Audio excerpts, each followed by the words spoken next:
Have you ever felt a tiredness that won't go away? It's not sleepiness, it's not your body, it's something deeper. You wake up exhausted, the day hasn't even started, and you already want it to end. Resting doesn't help, because the problem isn't lack of energy, it's an excess of everything else. Excess stimulation, excess decisions, excess expectations. Your mind won't stop, and when there's no room to breathe, tiredness accumulates like dust. More than 150 years ago, a thinker named Thoreau already understood this, and maybe he has the answer you need. Now comes the hard part. Someone tells you that you need to simplify your life, and you think, how? You have 2 jobs, you have bills to pay, you have family depending on you. You can't just drop everything and go live in a cabin in the woods. That response makes sense, it's legitimate, because simple living sounds like a privilege, like something only people with money can choose. And for those struggling to survive, this kind of advice seems like a cruel joke. How do you simplify when you're already at the minimum? How do you cut more when there's almost nothing left? This doubt is real, and it needs to be acknowledged, because romanticizing simplicity without considering people's material reality is disrespectful. Not everyone can reduce their work hours. Not everyone has a choice about where they live or how much they earn. There are concrete limitations. There are responsibilities that can't be ignored, and any conversation about simple living that doesn't take this into account is disconnected from reality. So it's important to make this clear from the start. Simplicity isn't about denying the real world. It's not about pretending problems don't exist. It's about dealing with them differently. The thing is, simplicity doesn't necessarily start with money. It starts with attention, and that's something everyone can control, at least to some degree. You might not be able to reduce your work hours, but maybe you can reduce the time you spend on social media. You might not be able to change cities, but maybe you can change what you consume mentally. You might not be able to refuse all obligations, but maybe you can question which ones really matter, and which ones you're only doing because you think you should. The trap is thinking that simplicity is all or nothing, that either you change everything or there's no point in changing anything. But it doesn't work that way. Small choices accumulate. Each thing you decide not to consume frees up a bit of mental space. Each expectation you decide to drop reduces the pressure a little. And even if you can't change external conditions, you can change how you relate to them. You can stop adding unnecessary layers of suffering on top of suffering that already exists. Because part of the weight you carry doesn't come from circumstances. It comes from judgment about circumstances. It comes from comparison. It comes from shame, and that you can let go. Many people think they're trapped because they don't have money. And sometimes that's true. Money opens doors. Money provides security. Money allows choices. But money also imprisons. Because the more you have, the more you need to protect, the more you need to maintain, the more you need to prove. And often, the people who have the most are the ones who feel most trapped, because they've built a life that demands a lot to be sustained, and now they can't stop, can't slow down, because everything falls apart if they stop.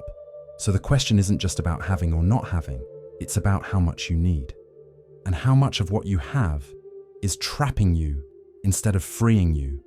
There are people who earn little and live with lightness, and there are people who earn a lot and live suffocated. The difference isn't in the bank account balance, it's in the relationship with what you have. It's in the ability to distinguish between real necessity and invented necessity. And that's something few people do. Because society as a whole functions by creating necessities, convincing you that you need things you don't need, making you feel like you're falling behind, that you're losing, that you're not enough. And when you buy into that narrative, you enter a cycle that never ends, because there will always be something new to want. There will always be someone ahead. There will always be something missing, and you'll never feel complete. Because completeness doesn't come from outside, it comes from within. And you only realize this when you stop searching out there. The mistake begins when we understand simplicity as escape, as if living simply means giving up on life, abandoning responsibilities, isolating yourself from the world, But that's not it. Simple living isn't about having less because you failed. It's about needing less because you understood what really matters. It's not forced poverty, it's intentional clarity. And that difference changes everything, because the problem isn't work itself, it's not obligations. The problem is carrying things that don't need to be there, expectations that aren't yours, comparisons that don't make sense, desires planted by others. That's the invisible weight, and it consumes more energy than any physical effort. When you simplify, you're not running away, you're filtering, you're deciding where it's worth spending your energy, because mental energy is limited. Attention is limited, and when you waste it on the superfluous, there's nothing left for what really matters. Simplicity is protection. It's creating space to breathe. It's saying no to what doesn't deserve your life. And this can happen within the real limitations you have. You don't need to change everything at once. You need to start noticing what's stealing your peace without giving anything back. There's a huge difference between giving up and letting go. Giving up is when you can't take it anymore and throw everything up in the air without thinking. Letting go is when you realize you're carrying something you don't need and choose to release it. Giving up comes from desperation. Letting go comes from lucidity, and simplicity is about letting go. It's about looking at your life and asking, what here is serving me? What here is just weighing me down? And having the courage to let go of what doesn't serve, even if it disappoints someone, even if it makes you seem less in others' eyes, because in the end, you're the one living your life, not them. Many people carry the weight of lives that aren't theirs. They carry their parents' expectations, their friends' opinions, society's standards, and they spend their entire lives trying to meet all of this, without ever stopping to ask, but do I want this? Does this make sense to me? Or am I just following a script that was written by others? And when you start asking these questions, you realize that much of what you're pursuing isn't yours. It was put in your head. It was sold to you, and you bought it without questioning.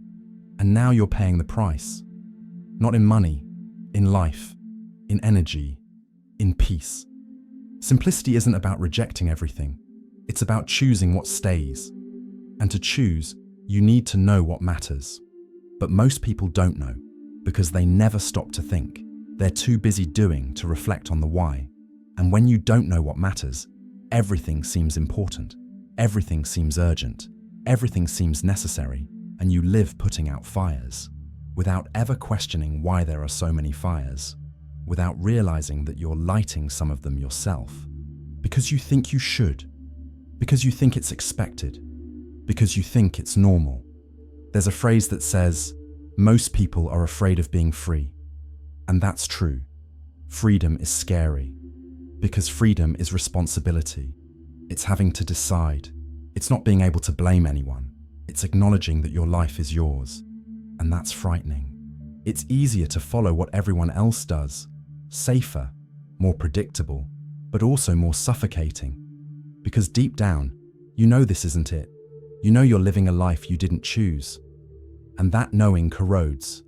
It creates a silent discomfort, a feeling that something is out of place. And the more you ignore it, the louder the discomfort screams. Until one day, you're so exhausted that you can't ignore it anymore. Much of the tiredness doesn't come from work itself. It comes from what surrounds work, from notifications that arrive non-stop, from comparisons you make without realizing, from expectations you carry without questioning. All of this consumes, and it consumes a lot, because the brain wasn't made to process so much information at once. It wasn't made to be always connected, always available, always alert. And when you force this, something breaks inside. Modern life demands that you be available all the time. A message arrives and you feel you need to respond right away. News appears and you feel you need to know. An opinion surfaces and you feel you need to react. Everything is urgent. Everything is important. But nothing really is. They're artificial urgencies, created by systems that profit from your attention. And the more you feed this, the harder it gets to stop. Because the mind gets used to the accelerated pace.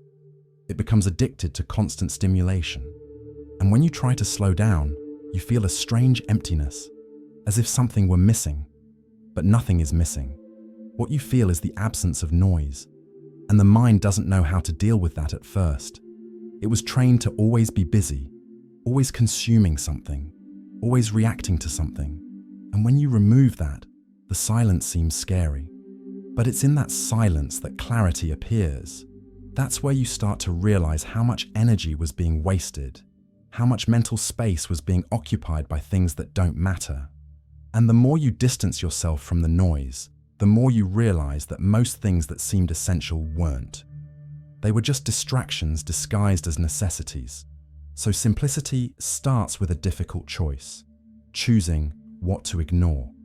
Because you can't pay attention to everything, not physically, not mentally. And when you try, you end up giving superficial attention to everything and real attention to nothing. Ignoring isn't carelessness, it's care. It's protecting your energy for what really matters. And that means leaving things out, leaving conversations out, leaving opinions out, leaving expectations out, not because you don't care, but because you care too much about what really counts. And the more you filter, the more space you create. Space to think, space to feel, space to exist without always reacting to something. Ignoring is a skill, and it's a skill nobody teaches. On the contrary, from early on, you're taught to pay attention to everything, to be polite, to respond, to participate. And that makes sense up to a point. But when it becomes automatic, it becomes a prison, because you stop choosing where to place your attention. You just respond to what arrives, to what screams loudest, to what seems most urgent. And your life becomes a series of reactions. You don't live, you respond. And that's exhausting, because it never ends. There's always one more thing to respond to, always one more urgency, always someone else asking for something. And if you don't learn to say no, your life isn't yours. It belongs to whoever screams loudest. But saying no hurts. Because you were taught that saying no is selfish, that it's rude, that it's weak. So you say yes, even when you want to say no, even when you know you shouldn't. And then you feel guilty, you feel overwhelmed, you feel drained. But you keep saying yes, because you think that's what you're supposed to do. That's how you live. But it's not. Saying no is self-care. It's honesty. It's respect for yourself and for the person you're saying no to. Because a sincere no is better than a fake yes. It's better not to be present than to be half present. And the more you practice saying no, the easier it gets. Because you realize the world doesn't fall apart. People don't abandon you. Life goes on. And you have more space, more energy, more peace.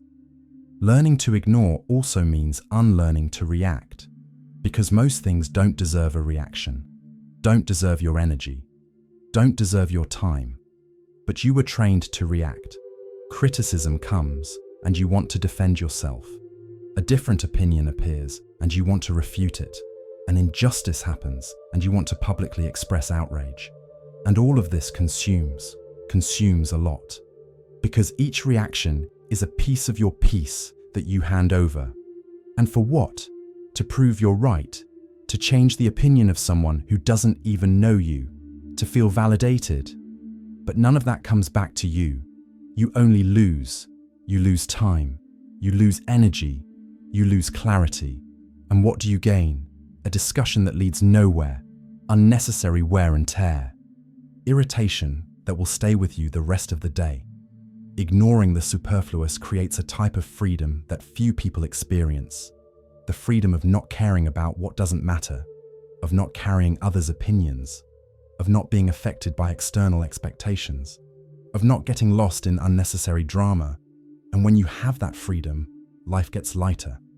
Not because problems disappear, but because you stop creating new problems, stop adding layers of unnecessary suffering, stop reacting to everything as if it were personal, and you start to realize that most things aren't about you. They never were. People are dealing with their own issues, and you don't need to get into them, don't need to carry them, don't need to solve them. You can simply let each person carry their own and focus on what's really yours. That's what Henry David Thoreau discovered when he decided to test what was really necessary to live. He didn't go live in a cabin to escape society. He went to understand where the essential was. And what he found changed everything. He realized that people work too much to sustain a life they don't want. They think they're building something, but they're really just burying themselves in obligations. And the more possessions they have, the more things they need to maintain, the more time they need to spend, the more energy they need to dedicate, until their entire life becomes maintenance. And there's nothing left to really live. Thoreau saw this as a voluntary prison. A prison built with one's own hands. And the most interesting thing is that he wasn't talking about poverty. He was talking about intention, about knowing why you're doing what you're doing, why you're working so hard, why you're buying what you're buying, why you're living the way you're living. And if the answer is just because everyone does it that way, then maybe it's time to question. Because following the pattern without thinking is giving up your own life. It's letting others decide what you need, what you should want, how you should live. At Walden Pond, Thoreau built everything with his own hands. The cabin cost $28. He planted beans. He fished. He observed nature. And he discovered that he could live with much less than he imagined, not because he was strong, but because most things we think are necessary simply aren't. They're convenient, they're comfortable, but not necessary. And there's a gigantic difference between these two things. Because when you confuse convenience with necessity, you spend your whole life working to maintain what you don't need. And that's guaranteed exhaustion. The interesting thing is that Thoreau wasn't a radical hermit. He received visitors. He went to town. He talked with people. The experiment wasn't about total isolation. It was about autonomy, about not being controlled by social expectations, about being able to choose. And that choice is what scares people, because when you choose to step out of the pattern, you expose that the pattern is optional, and that bothers those still trapped in it. That's why many people criticized Thoreau at the time, and why many people still criticize the idea of simple living today. Because it's easier to say it's impossible than to admit you're afraid to try. Thoreau wrote about this in a book called Walden, and one of his central ideas is simple but profound. When you reduce what you need, you also reduce what controls you. This isn't poverty, it's freedom. Freedom from not depending so much, from not being stuck in a cycle that never stops. And maybe that's why he still matters today, because the problem he identified didn't go away. It only got worse. Today, you don't just need to maintain a house that's too big.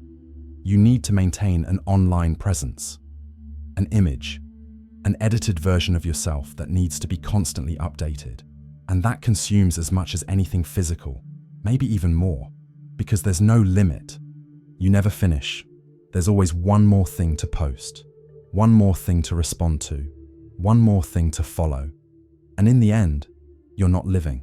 You're just managing your own life like it's a company. Thoreau realized that life's complexity doesn't come from real needs. It comes from invented needs, from things you think you need to have to be respected, to be accepted, to be enough. And the more you pursue these things, the farther you get from yourself, because you're living outward, building a facade, and forgetting who you are underneath. And one day when you stop and look inside, you don't recognize anything anymore, because you spent so much time pretending that you forgot what's real. He also observed something crucial about work. People thought they were working to gain freedom, but they were actually working to pay for the things that trapped them. The bigger house, the better car, the right clothes. And the more they worked, the more they needed to work, because the standard of living rose along with it, and there was never enough. Thoreau called this a life of quiet desperation. You're always running, but you never get anywhere, because the finish line moves as you approach it, and you spend your whole life chasing something that doesn't exist. For Thoreau, simplicity was lucidity. It was seeing better because there were fewer things in the way, fewer distractions, less noise, less external pressure. When you remove the excess, the essential becomes clearer. You realize what really matters. And maybe you discover it's much less than you imagined.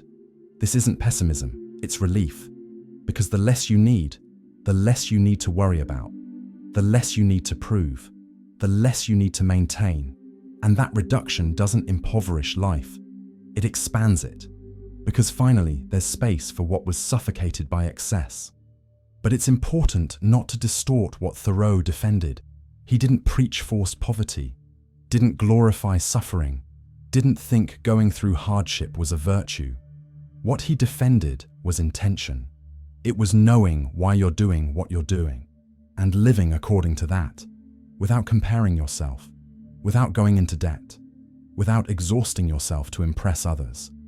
Because in the end, nobody cares as much as you imagine. And even if they did, that shouldn't dictate your life. When you need little, fear diminishes. That's something Thoreau realized, and that makes sense even today. Fear of losing, fear of not making it, fear of failing. Much of that fear comes from dependence. Dependence on things, dependence on validation, dependence on a lifestyle that demands a lot to be maintained. The more you have, the more you can lose. The more you need to prove, the more you can fail. And that generates constant anxiety. But when you reduce what you need, you also reduce what can be taken from you. You become less vulnerable, less controlled, and that generates a security that doesn't come from outside. It comes from within. It's not about having nothing. It's about not depending on so much. It's knowing that if you lose some things, you'll still be okay. Because what really matters can't be taken away. And that changes how you live. You stop making decisions out of fear. Stop accepting things you don't want just to not lose what you have. Stop submitting to bad situations because you think you have no choice. You gain margin. You gain space to say no. You gain freedom to choose. And that's not luxury. It's necessity. Because living with fear all the time isn't living. It's just surviving. And surviving without clarity is exhausting. Think about the number of decisions you make out of fear. You stay in a job you hate because you're afraid of not finding another. You maintain bad relationships because you're afraid of being alone. You buy things you don't want because you're afraid of seeming less. You say what you don't think because you're afraid of being rejected. And every time you act out of fear, you lose a piece of yourself. You move away from what's real and get closer to what's safe. But security without authenticity isn't peace. It's just a comfortable prison. And the more time you spend in it, the harder it gets to leave. Fear also feeds on comparison. You look at others and think you're behind, that you don't have enough, that you aren't enough, and that feeling of inadequacy pushes you to work more, buy more, do more. But it's never enough, because comparison has no end. There will always be someone with more. There will always be someone better. And if you base your peace on that, you'll never have peace. Because you're playing a game you can't win. A game where the rules change as you advance. And the only way out is to stop playing. It's deciding you don't need to compete, that you don't need to prove anything, that you're enough as you are. And that's not conformity, it's lucidity. Thoreau said that most people live lives of quiet desperation.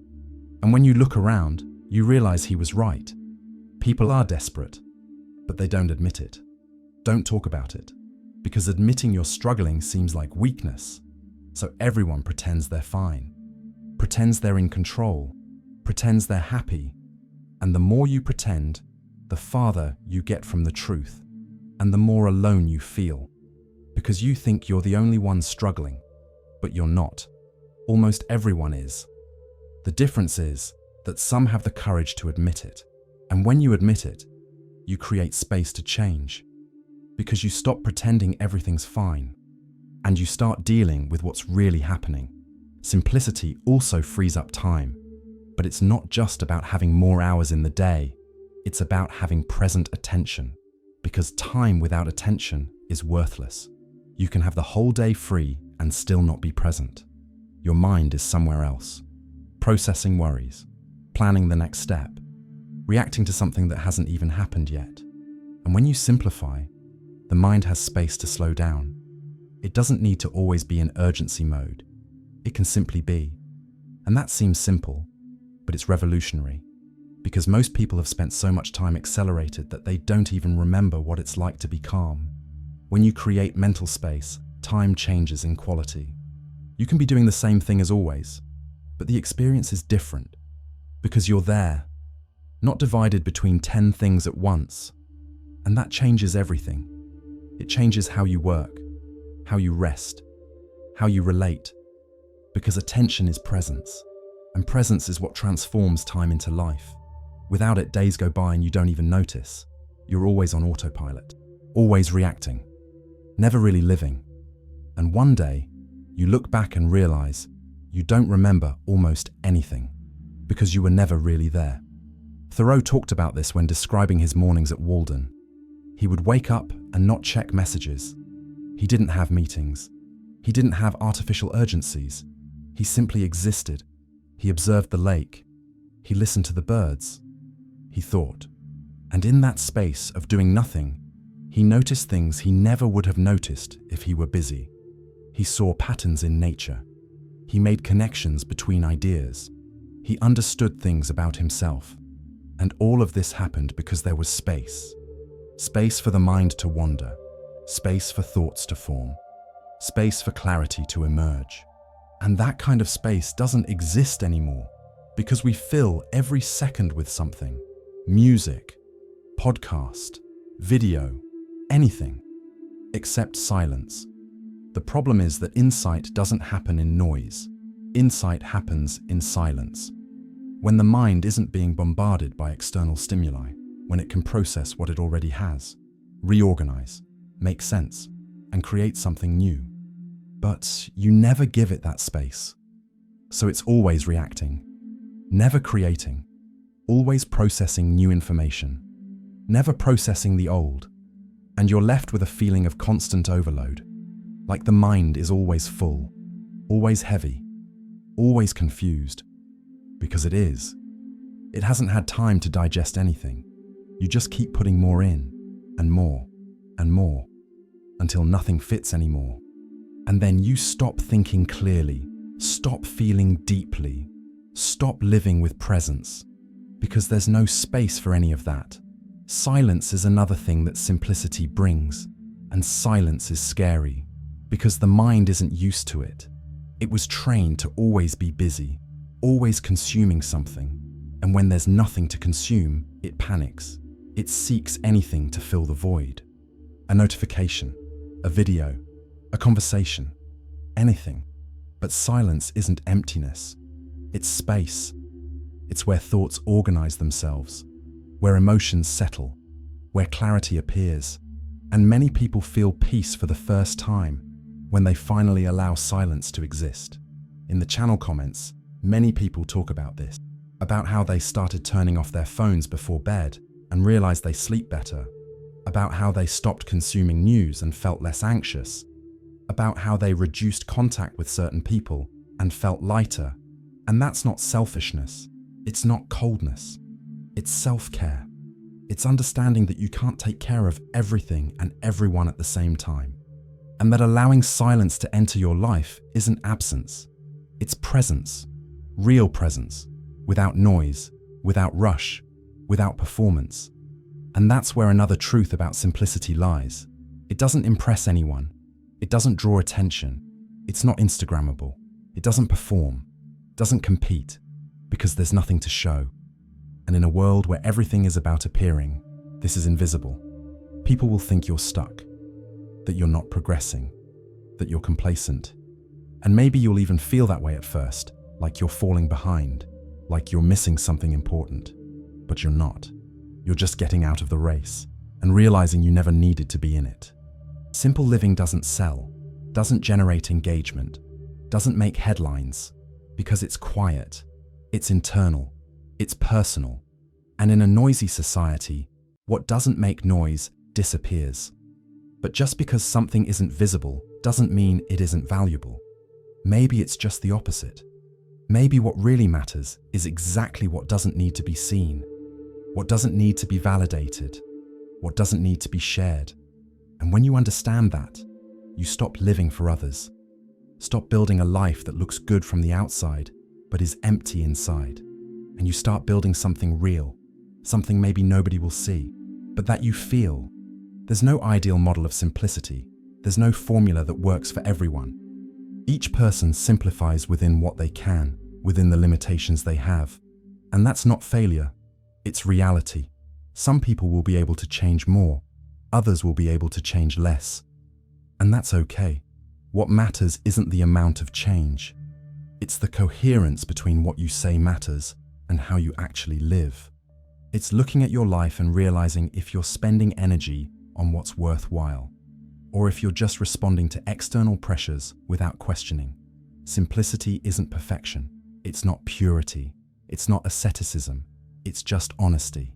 It's stopping pretending you can handle everything, that you need everything, that you want everything. It's allowing some things to stay out and accepting that that's okay, because you don't need to be everywhere, don't need to know everything, don't need to participate in everything. And the more you allow yourself not to do certain things, the more space you have to do what really matters. And maybe you'll discover that's much less than you imagined, and that's liberating. When the tiredness starts to ease, it's not because everything got resolved. It's not because life got easy. It's because you stopped carrying what you don't need, stopped forcing what doesn't make sense, stopped trying to keep up with a pace that was never yours. And that doesn't solve all problems. Life remains difficult, remains unfair, remains full of limitations. But unnecessary wear and tear diminishes. And for someone who's tired of everything, that's already a lot. Because it's not about eliminating all effort. It's about ensuring the effort is worthwhile, that you're spending energy on what really matters, and not on what was imposed. Simplicity isn't the solution to everything, but it's relief, it's breath, it's space, it's clarity. And maybe that's exactly what you need right now. Not more motivation, not more discipline, but less pressure, less expectation, less noise, less weight. And when you allow life to be lighter, it doesn't necessarily get easier, but it gets more bearable. And sometimes that's all that matters. Thoreau spent 2 years at Walden, and when he left, people asked why. Why leave? He answered, because I had other lives to live. He didn't get stuck in the experiment, didn't turn the cabin into an identity. He extracted the learning and moved on. And maybe that's the most important lesson. You don't need to become a hermit, don't need to abandon everything. You just need to question what you carry, question what you pursue. Question if all of this is really worth it, and have the courage to let go of what isn't. If you made it this far, leave your like and subscribe to the channel. And now I want to know, if you could let go of a single thing today, without guilt, without explanation, without fear of others' judgment, what would it be? If you've made it this far, this kind of reflection is probably already part of your path. That's why I created the Philosophical Forge, a training program with 10 video lessons designed to help you apply the philosophy developed by great thinkers to your personal and professional life and build a mind that is wiser, more rational, and less ruled by emotions. Start 2026 by transforming your life and investing in what truly matters. You. Check the first pinned comment and get your 10% discount coupon. See you in the next video.